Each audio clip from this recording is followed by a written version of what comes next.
नमस्कार दोस्तों, there is one more question about the investment planning. यहाँ पे उन्होंने भेजा है सौरभ माथुर ने।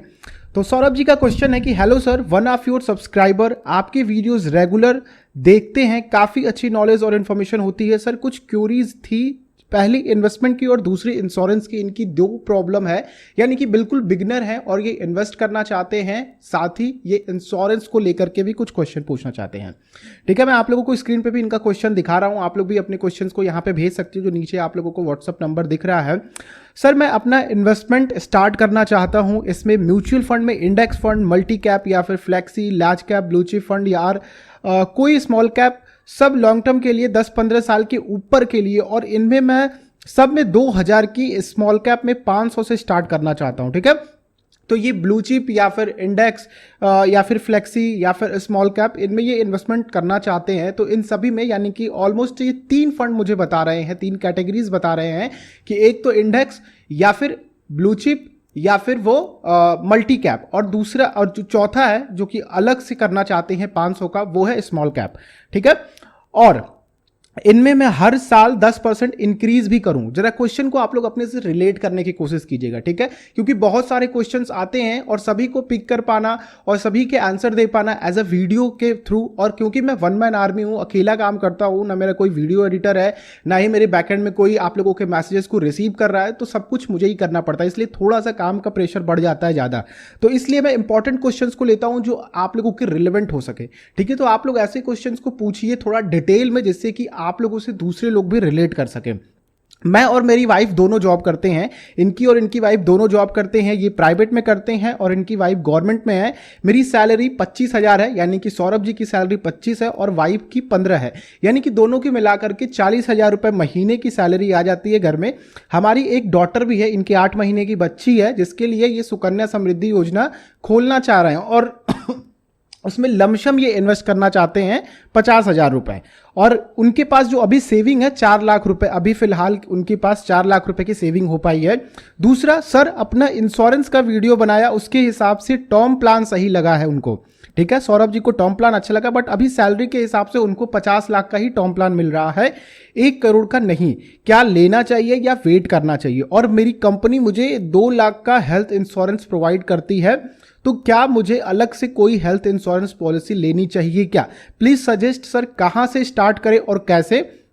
ठीक है, again thanks for making amazing videos, you are like elder brother जी। हमें आपसे चलो, तो इन्होंने थोड़ी बहुत तारीफ करी है मेरी, तो उसके लिए बहुत बहुत धन्यवाद। आप लोगों के बहुत प्यार मिलते हैं व्हाट्सएप पे, आप लोग बहुत सारे मैसेजेस करते हो। अगर मैं रिप्लाई ना कर पाऊँ तो आप लोग उसके लिए बुरा ना माना करो। तो इनका बेसिकली क्वेश्चन क्या है, मैं एक बार सम अप कर देता हूँ। थोड़ा सा मैं आप लोगों का समय इसलिए ले हूँ कि आप लोग थोड़ा इससे रिलेट कर सको, और आप लोग भी उनकी जगह रख करके देखो कि अगर आपकी एक बच्ची है, अगर आपकी सैलरी कम है, 25,000 रुपए है, वाइफ भी काम कर रही है, 15,000 रुपए उनकी सैलरी है, तो किस तरह से फाइनेंस को मैनेज किया जाए। तो यहां पे देखिए, इनका जो 2 क्वेश्चन है, ये म्यूचुअल फंड में बेसिकली इन्वेस्ट करना चाहते हैं, साथ ही ये अपनी बच्ची के लिए भी देखना चाहते हैं फ्यूचर, क्योंकि 8 महीने की बच्ची है, फ्यूचर में शादी करना, उसकी पढ़ाई, अगर डॉक्टरी इंजीनियरिंग करना चाहती है या फिर कोई बिजनेस करना चाहती है, तो इनिशियली हमें अपनी तरफ से उनको पैसा देना पड़ेगा, उनकी मदद करनी पड़ेगी। तो ये काफी बेहतर प्लानिंग ये सोच रहे हैं अभी से।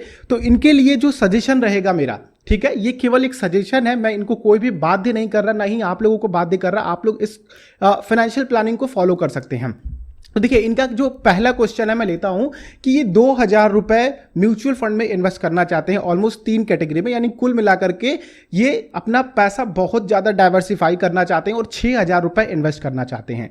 तो मैं इनसे कहूंगा कि आप 3 फंड में ना जाकर के आप केवल और केवल 2 फंड में जाइए। अभी फिलहाल आप एक इंडेक्स फंड को चूज कर लीजिए, दूसरा आप मल्टी कैप फंड को चूज कर लीजिए। ठीक है, इनमें आप 3-3 हजार के SIP स्टार्ट कर सकते हैं हर महीने। ठीक है, यानी कि आपका जो 6,000 की प्लानिंग है इन्वेस्ट करने की म्यूचुअल फंड में, वो यहां से पूरी हो जाएगी। आप अभी ब्लू चिप और लार्ज कैप को रहने दीजिए, मल्टी कैप और इंडेक्स फंड में अपना इन्वेस्टमेंट स्टार्ट करिए। ठीक है, अगर मैं आपकी जगह होता तो मैं यही करता। बाकी रही बात 500 की, स्मॉल कैप में आप जाना चाहते हैं तो बेसिकली आप जाइए। ठीक है, आपको जाना चाहिए स्मॉल कैप में, और आप 10% इंक्रीज करना चाहते हैं तो ये बहुत अच्छी बात है कि आप अपने पैसे को हर साल 10% इंक्रीज कर पाएंगे, यानी कि आप अपने ऊपर काफी ज्यादा कॉन्फिडेंट है कि आपकी सैलरी आगे बढ़ने वाली है। ठीक है, और ऐसी ही स्ट्रैटेजी सभी की होनी चाहिए कि ज्यादातर पैसा जो है ना वो सेविंग में रखो। ठीक है, अभी जब आप शुरुआत में ऑन करना स्टार्ट करते हो तो ज्यादा से ज्यादा आप आपका पैसा क्या है कि वो सेव होना चाहिए। सेव होने का मतलब है कि ऐसी जगह होना चाहिए जो आप लोगों के पैसे को कंपाउंड कर सके बेहतर तरीके से। तो इनकी फाइनेंशियल प्लानिंग मुझे काफी अच्छी लगी। तो जो इनका सजेशन है उनमें से मैं एक कम करना चाहूंगा कि वो लार्ज कैप या फिर ब्लू चिप जो उन्होंने लिख रखा है उसको कट करके मल्टी कैप और इंडेक्स में जा सकते हैं। 3-3 हजार की सिप वहां पे स्टार्ट कर सकते हैं। ठीक है, अब आप बेस्ट टाइम का वेट मत कीजिएगा कि मार्केट गिरेगा तब मैं एसआईपी स्टार्ट करूंगा। तो एसआईपी स्टार्ट करने के लिए मार्केट गिरने या फिर बढ़ने का कोई मतलब नहीं बनता है। ठीक है, एसआईपी का काम ही है कि मार्केट में आप लोगों की एवरेजिंग करती रहे। अगर मार्केट गिर रहा है तो भी, मार्केट बढ़ रहा है तो भी इसका वेट मत कीजिए। आप मार्केट में एवरेजिंग करने की कोशिश मत कीजिए अगर आपका लॉन्ग टर्म का समय है। हाँ, भले ही शॉर्ट टर्म्स के कुछ आप लोगों को दिखते हैं किसी सेक्टर्स वगैरह में, तो आप लोग थोड़ा सा मार्केट को टाइमिंग कर सकते हो, लेकिन अगर आपके लॉन्ग टर्म की गोल्स है तो आपको नहीं करना चाहिए। खास करके सौरभ जी मैं आपको बता रहा हूं। अब बात करते हैं इनके इंश्योरेंस की क्योरीज को। जो इनका इंश्योरेंस का फंडा है कि बेसिकली इनको 50 लाख का ही इनके अभी प्रेजेंट सैलरी के अकॉर्डिंग लाभ मिल रहा है। तो देखिए, आपको ले लेना चाहिए। ठीक है, अब फ्यूचर में चल करके आप जैसे जैसे आगे बढ़ते हो ना, वैसे वैसे आपकी उम्र भी बढ़ती है, वैसे वैसे इंश्योरेंस की प्रीमियम भी बढ़ जाती है। तो यहां पे क्या कर सकते हो कि आप टर्म प्लान तो ले लो।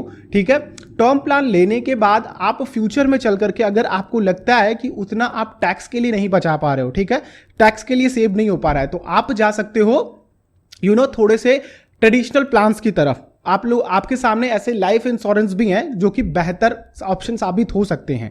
लेकिन अगर आपको लगता है कि आपकी सैलरी जो है वो 2-3 साल में बढ़ने वाली है, अच्छी खासी हो सकती है, तो आपके प्रीमियम पे उतना ज्यादा फर्क नहीं पड़ेगा। ठीक है, तो आप 1 करोड़ तक का कवर जो चाहते हो उसके लिए अगर आप 2-3 साल तक वेट कर सको तो ले लो, वरना अगर आप ट्रेडिशनल प्लान में जाते हो तो उससे ज्यादा आपकी प्रीमियम चली जाएगी।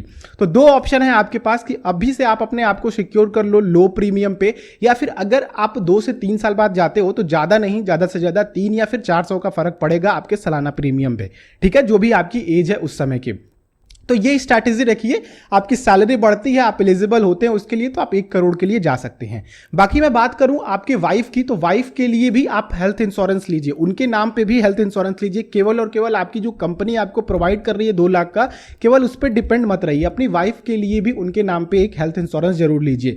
बाकी अगर 2 लाख रुपए का इंश्योरेंस प्रोवाइड कर रही है हेल्थ इंश्योरेंस, तो आप लोग देख लीजिए कि वो हेल्थ इंश्योरेंस जो लोग भी हैं जो इस कैटेगरी में आ रहे हैं कि उनकी कंपनी उनको इंश्योरेंस प्रोवाइड कर रही है, तो कंपनी के बहुत सारे कंडीशंस होते हैं। तो उन कंडीशंस को आप चेक कीजिए कि क्या एक्चुअली में अगर इस तरह की बीमारी होती है या फिर इस तरह की घटना होती है तो क्या ये कवर मुझे कंपनी दे पाएगी, क्या ये जो कंपनी का इंश्योरेंस है ये मुझे उसमें कवर कर पाएगा। अगर आप लोगों को लगता है कि हाँ इस तरह की बीमारी की प्रोबेबिलिटी ज़्यादा है, मे बी कैंसर चला आ रहा है पीढ़ियों से, किसी भी पुराना कैंसर था अपने दादा को या फिर किसी भी रिलेटिव को, वाइफ के रिलेटिव में कहीं था, तो बच्चों को होने की ज़्यादा संभावनाएं रहती हैं और माँ बाप को भी होने की ज़्यादा संभावनाएं रहती हैं।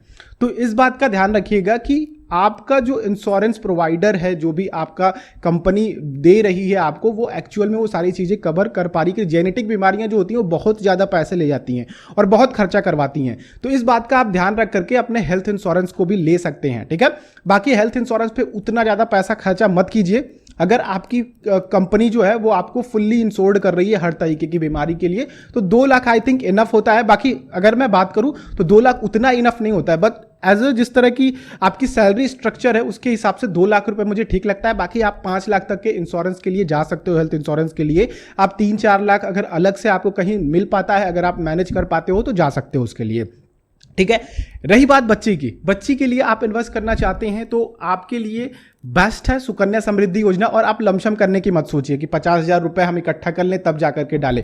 आप महीने महीने का इन्वेस्टमेंट स्टार्ट कर दो। ठीक है, इसमें कोई आई एम सो सॉरी, इसमें कोई भी रिस्ट्रिक्शन नहीं है कि आप कितना पैसा डाल रहे हो कितना पैसा नहीं डाल रहे हो। हाँ, लेकिन 1.5 लाख रुपए जो लिमिट है वो ध्यान रखना। बाकी अगर आप अपनी बच्ची के लिए म्यूचुअल फंड में जा सकते हो तो म्यूचुअल फंड में भी जाओ, बेहतर रिटर्न मिल पाएगा। बाकी टैक्स सेविंग का आपका फंडा है तो फिर आप टैक्स सेविंग को देखो, वो ज्यादा बेहतर होगा आपके लिए।